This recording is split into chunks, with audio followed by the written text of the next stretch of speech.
Hi guys, it's me, CHD, and welcome to yet another episode of the podcast where today we are reviewing the events of the weekend that's just gone at Spa for the Belgian Grand Prix. A Grand Prix that, let's be honest, it was pretty boring. Probably the most boring Belgian Grand Prix I can remember. We haven't had too many great races at Spa in the last 10 years or so, I will admit that, but we have had a few good ones and interesting ones. The race yesterday was just diabolical, especially after they all went onto dry tyres. It was very boring, quite frankly, and I don't think it's a problem with the track. I think it's these cars. I've just grown to not like these cars. You can't really gain that much on another car with DRS. So DRS is basically useless, especially when everyone's running, skinny wings and that. And these cars in general are just a fraud for what we were told they were going to be in terms of racing. So, yeah, just disappointing Grand Prix. But unfortunately, that's the way it goes. We will have some good races, obviously, between now and the end of the season. But I'm not expecting us to have a good one, obviously, for the next Grand Prix or the Grand Prix after that. It's probably going to be Monza the next time. We're going to have to wait for a race that's at least decent. But let's go through the results of this Belgian Grand Prix. A very important result for the championship because Oscar Piastri takes his first win since the Spanish Grand Prix nearly 2 months ago, winning at Spa, a crucial win that keeps him nicely ahead of Lando Norris in the championship. Norris in second, Charles Leclerc third, about 20 seconds off in the end. Leclerc and Ferrari did the best they could. They just weren't on the same level as McLaren, and same for everybody else, really. Verstappen in fourth, not far behind in the end, but yeah, disappointing weekend really for Red Bull after the sprint race, given how well that went. George Russell in fifth, and then Alexander Albon sixth. Brilliant drive, probably you could argue the drive or driver of the weekend. Alex Albon, superb effort he put in for qualifying and the race. Lewis Hamilton seventh, very good recovery from him. 8th, Liam Lawson, very good result for him. It's a very important one for his career. Gabriel Bortoleto 9th, his second points finish of his Formula 1 career. And in 10th, surprisingly, Pierre Gasly, just about hanging on ahead of Oliver Behrman, Nico Hülkenberg, and the rest. So that is your top 10 from the Belgian Grand Prix.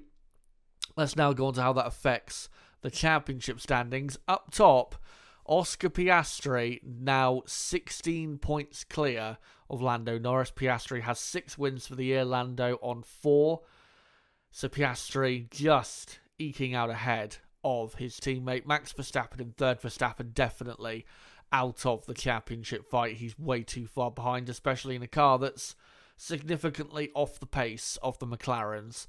George Russell in fourth, Leclerc fifth, Hamilton 6th, Antonelli yet again pointless in 7th. Alexander Albon less than 10 points behind now in 8th place. Just shows you how much better Albon has been compared to Antonelli. Nico Hülkenberg obviously still in 9th despite not scoring a point. And Esteban Ocon in 10th. Of course, Ocon did score 4 points in the sprint. So at least they came away Haas with something from the Grand Prix weekend. On the constructors' side, McLaren are so far clear of the rest of the field. Over 500 points they now have for the season. Ferrari just under 250 points scored for the season in second. Mercedes are nearly 30 points behind in third. Red Bull in fourth. And then you've got Williams very comfortably in fifth place. Sauber still in sixth. Obviously, Bortoleto's points finish really helping. They're only 2 points clear now, though, of Racing Bulls, who are still looking good this season. Aston Martin 8th, obviously didn't score any points. Haas didn't score any points in the race. In 9th, and Alpine did score a point, but they are still quite a bit away from the teams ahead of them and are still rooted to the bottom of the Constructors' Championship. Still, though, very close in the midfield, which is looking good. And quickly, as we usually do before we go through the teams, let's look at the race pace data from this Belgian Grand Prix, just to understand why it ended up the results the way it did. Now, this data is only from the dry running in the race, so the wet running has been excluded. And no surprise, McLaren were comfortably quicker than everybody else, 0.4 of a second per lap quicker than Ferrari and Red Bull, who were basically identical on pace in that race. So in terms of the battle for third, once Leclerc kept ahead of Max until the dry tyres came into effect, Max effectively didn't really have a chance of finishing third because there was no pace advantage that Red Bull had over Ferrari in dry conditions. Mercedes, quite a bit off, fourth best team. Very disappointing pace this weekend, and they were only 1/10 of a second quicker in the dry than Williams, who were as probably close to the front-running teams on pace this past weekend as they were probably, I mean, the last time they were this close was probably, Imola, which was, feels like quite a bit ago. So, good to see Williams responding and having a really good weekend. Obviously, Carlos Sainz got some points in the sprint as well. Racing Bulls then 6th, and then Sauber, Haas, Alpine, and Aston Martin. This race pace data, though, really shows you just how impressive Pierre Gasly's performance was. One of the slowest cars in the dry, yet he finished in P10. So, really, a lot of credit has to go to Pierre Gasly for the performance there, somehow dragging that car into a top 10 position. But there you go, there is the race pace data from the race. But let's just go through the teams. It's not going to be a super long roundup because, again, not much happened in the Belgian Grand Prix. Of course, we'll start with McLaren. And in terms of the fight for the win, it was mostly decided by the proper start of the race once the safety car came in. Lando Norris decided to get up to full speed quite a bit before Blanchimont and the bus stop chicane, which wasn't the smartest decision because it allowed Piastri to build up momentum and get really close behind Lando, which again, not smartest decision, especially when you have to remember that no one can overtake you until the start-finish line. So he could have waited a lot longer and really executed that part better. But then, obviously, crossed the finish line, was in the lead. And then through turn 1, Lando got an absolutely terrible exit from the first corner. Piastri got a great run on him, and then up through Eau Rouge, continued to have a great run on him, and then very easily overtook Lando Norris down the Kemmel Straight. Now, we didn't know it at the time, or at least I didn't on my watch-along, but post-race, I found out that Lando Norris did have a battery issue in that particular moment where Piastri passed him. Now, maybe you could argue that cost him the victory. You could definitely argue it, but I don't think we can definitively say that yes, if that had not happened, then Lando would have stayed ahead. Because Lando, again, it had a poor exit out of turn 1, and Piastri already had a really good run on him. So Piastri may have still had overtaken Lando up into Les Combes. So we have to remember that. It's not like it was a guarantee that Lando would have kept the lead. And quite frankly, Lando's start that he pulled off was, in terms of just pure skill, I thought was very poor. Piastri did exactly what he needed to do, got into the lead, and then pulled away by a slight bit over the next few laps in the wet. And then when it came to putting on dry tyres, Piastri came in because, of course, he was the first car. Lando Norris stayed out. Now, I've seen plenty of Lando Norris fans complaining that, McLaren, they should have brought Lando in and they cost him loads of time. There was nothing McLaren could do. The two cars were too close to each other on track for them to double stack. Because if they had double stacked, they would have cost Lando probably 3 or 4 seconds. Now, yes, Lando was cost a bit more than that by staying out an extra lap on the Inters, but he still would have been cost quite a bit of time, even if they had, done a double stack pit stop. So it was the right decision. It's just unfortunate for Lando it played out that way. But, I mean, if he had maintained the lead, it wouldn't have played out that way, and Lando would have ended up benefiting, and Lando probably would have won the race. Which is why I say mostly the race win came down to that start, and Piastri got it right, and Lando did not. Lando, though, was put on better tyres, the hard compound tyres, which performed better in the race than the medium. And Lando caught up Oscar quite a bit between when the dry tyres were put on until the end of the race. But ultimately, whether Lando would have passed Oscar is up for debate, but Lando cost himself the chance repeatedly to be able to actually have a go at Oscar by making a couple really simple, silly mistakes.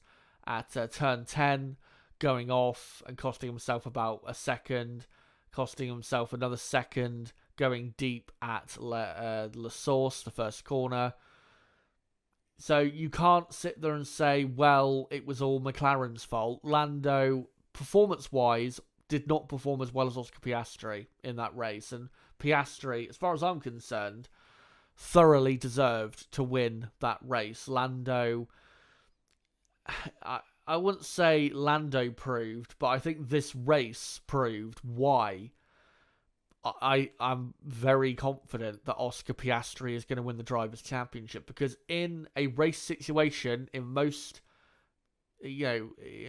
races, this is how it's going to play out. Oscar Piastri is going to be the cool, calm, collected driver who just delivers in the moments when he needs to, whilst Lando, whilst very quick, and probably you could say at times quicker than Oscar over a single lap, when it comes to a race situation, Lando just is not that guy. He just fails to deliver in crucial moments, whilst Oscar is that guy. He might not be the most spectacular, the quickest, the most eye-catching driver when you watch the drivers out there on track, but he delivers in the moments he needs to and gets the job done. That is what wins world championships, not drivers who show lots of speed but make silly, simple mistakes in races. And that's why Oscar Piastri, even though the gap's only 16 points, that's why I think Oscar Piastri wins the Drivers' Championship. In regards to this weekend's race in Hungary, McLaren are going to dominate. No other team has a chance. The Hungaroring is a perfect track for McLaren to really illustrate why they are just so far ahead of the rest of the field. So yeah, McLaren are going to dominate. They'll lock out the front row, get a 1-2. As to who's going to win, we'll have to see. Obviously, it depends who gets pole, and then even if you get pole, obviously you've got to make sure you get a good enough start. We saw that last year with the two McLarens where Lando got pole, but Oscar ended up getting ahead at the start and eventually, maybe controversially, some people may say, winning the Grand Prix, taking what was his first win about this time last year.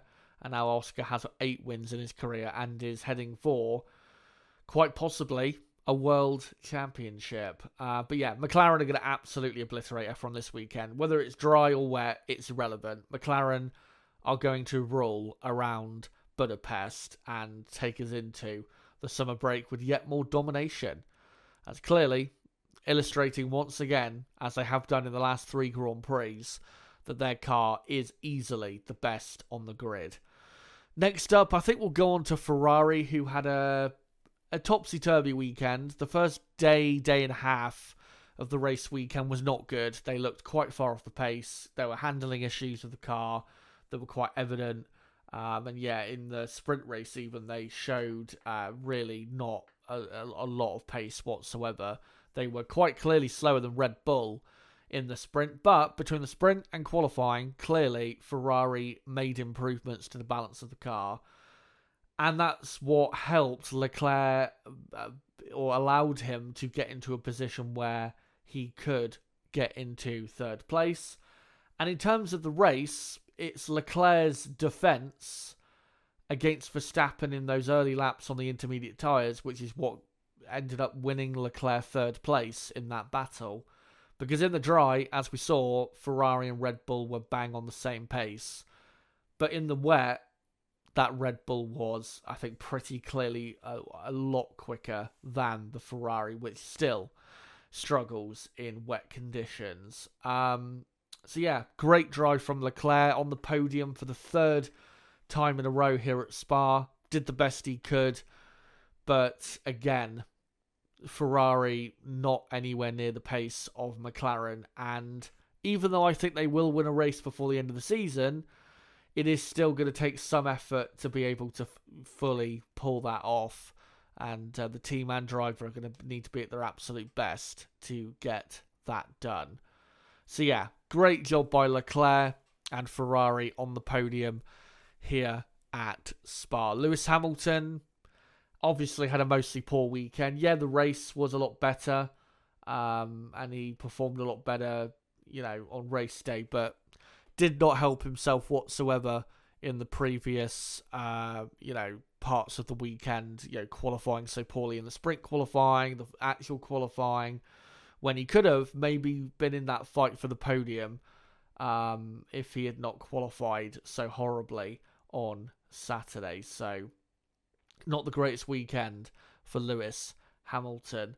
Let's quickly go on to Red Bull Racing. Max Verstappen also, I think, did the best he could this weekend. Won the sprint race. That was a brilliant drive from Max. In qualifying, sadly, made a slight error that allowed Leclerc to get third. Did his best in the race to get ahead of Leclerc in the wet, but just couldn't do so. And then again in the dry, the pace wasn't there for Red Bull to overtake. So Max ended up in fourth. Max at this point clearly out of the championship. Good news though for Red Bull fans is it does seem as though Max is staying another year at Red Bull, especially after Christian Horner has left the team a couple of weeks ago. Yuki Tsunoda, I will say, screwed over by having to stay out another lap.